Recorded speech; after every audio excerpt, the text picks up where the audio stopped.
A Trump or Biden economy? That's the focus of tonight's angle.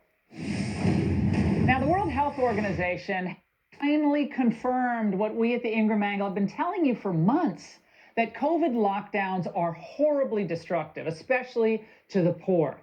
Now, in light of this, it's time for another reality check and to realize how fortunate we are that Trump was in charge before, during, and after the pandemic hit. The politicized expert class has been wrong more than right. And President Trump was smart enough to follow his own America First instincts instead of their America Last default. And if the pro-Biden media toadies, if they think that the angle is going to let them get off the hook for their idiocy, think again, because it's flashback time. If we can show this graph of the United States versus the European Union, Europe has suppressed the virus and we have not. Europe crushed the curve to where it's now well below the U.S. and stable. Well, that stability didn't last long. European nations entered lengthy lockdowns, and now they're experiencing a massive surge of COVID cases and even deaths. Well, we're steadily improving. We have been since about July. The only thing Europe crushed was its economy.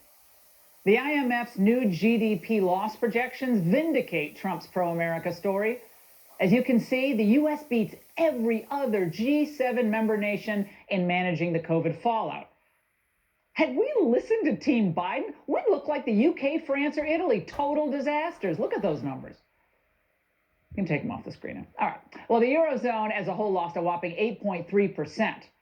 Had we followed their lead, our economy would have lost, we did the calculations today, about $1.6 trillion instead of the $815 billion hit that we did take. Now, look, it wasn't pleasant, but Trump's reaction, his policies, saved us from a $770 billion loss. That's more than the GDP of Ohio. That's like taking Ohio out of our country for a year. Okay, but what about the future now? Let's look at that. Well, under Trump, it's so bright, as the song goes, well, you'd have to wear shades. Third quarter growth is going to be record-setting. Annualized, I think it's about 32%.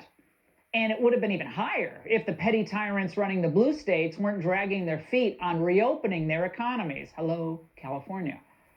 Now, according to The Spectator, 14 out of the top 16 strongest economic recoveries are occurring in Republican-led states with conservative policies. Thank you very much. Where 12 out of 16 of the weakest recoveries are occurring in Democratic-led states, of course.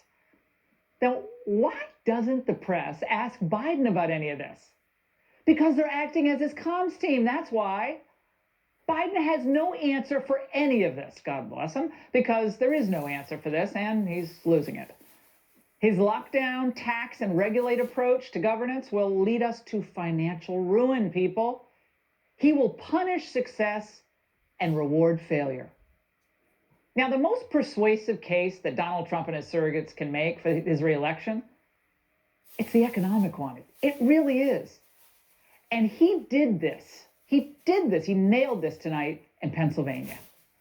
In my first 3 years in office, family income increased by $6,000, more than 5 times the gains in all 8 years of the Obama administration. After our tax cuts took effect, wages for the lowest income Americans grew twice as fast as those near the top. African American income grew 9, not 2, not 3, 9 times more. And these are out of the book. I mean, the crowd was wild because this is success. You cannot debate it. Just the jobs numbers and wage increases from Trump's first 3 years in office should be enough to convince every voter in America to support him. And what's Biden's answer to all this? A Gallup reported last week 56% of Americans said that they were better off today than they were 4 years ago. So why should people who feel that they are better off today under the Trump administration vote for you? Well, if they think that, they probably shouldn't. Well, their memory is not very good, quite frankly. Wait a second. Is Biden questioning other people's memories? Didn't he just forget Mitt Romney's name? On nearly every key economic and COVID issue, Donald Trump has been proven correct and Biden proven wrong. And Biden, by the way, never learns. He just mumbles bromides about unity and dignity, and his handlers, meanwhile, plot to tear down what we love and to rob you of everything you've worked so hard for. I was thinking about this today. I know this. I know a lot of people out there feel this way. They feel like, well, Trump's a bully. He's too tough around the edges, rough around the edges. Those who call him a bully should remember what he's accomplished for them. Despite what he's been up against from day one, the deep state, corrupt Comey, the Mueller investigation, the Obamas, the Clintons, George Soros, a phony impeachment, the pro-China crowd on Wall Street, big tech billionaires, medical experts acting as political assassins, woke celebrities in sports and Hollywood, academia, and of course, a dishonest, far-left, hateful press. So the real bullies, they'll be people like Gretchen Whitmer or maybe Andrew Cuomo or J.B. Pritzker, and they'll be perhaps running a Biden DOJ or an EPA, Department of Education, and DHS.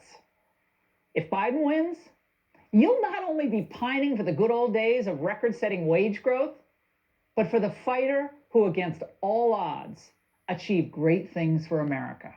And that's the angle. All right, joining me